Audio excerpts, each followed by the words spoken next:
श्रीगुरुभ्यो नमः। ॐ नमो नारायणाय। नारायणीयम् अथ 40 दशकम्। पूतनामोक्षम्। तदनु नन्दममन्दशुभास्पदं नृपपुरीङ्करदानकृते गतं समवलोक्य जगादभवत्पिता विदितकंससहायजनोद्यमः। अयि सखे तव बालकजन्म मां सुखयतेऽद्य निजात्मजन्मवत् इति भवत्पितृताव्रजनायके समधिरूप्य शशंसतमादरात्। इह च सन्त्यनिमित्तशतानि ते कटकसीम्निततो लघुगम्यताम् इति च तत्वचसा व्रजनायकः भवदपायभियाधृतमाययौ। अवसरे खलु तत्र च काचन व्रजपते मधुराकृतिरङ्गना तरलषट्पदलालितकुन्तला कपटपोतकते निकटं गता। सपदि साहृतबालकचेतना निशिचरान्वयजा किल पूतना व्रजवधोष्विहकेयमिति क्षणं विमृशतीषु भवन्तमुपाददे।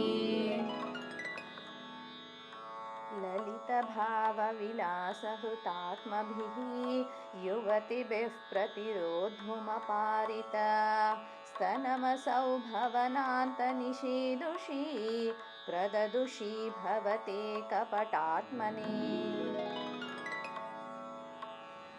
समधिरुह्य तदङ्कमशङ्कितः त्वमथ बालकलोपनरोषितः महदिवाम्रफलं कुचमण्डलं प्रतिचुचूषिथ दुर्विषदूषितम्।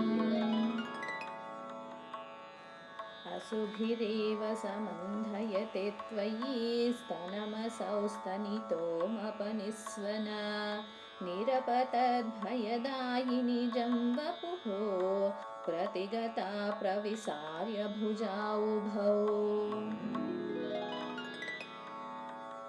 भयदघोषणभीषणविग्रह श्रवणदर्शनमोहितवल्लवे व्रजपदे तदुरस्थलखेलनं ननु भवन्तमगृह्णत गोपिकाः।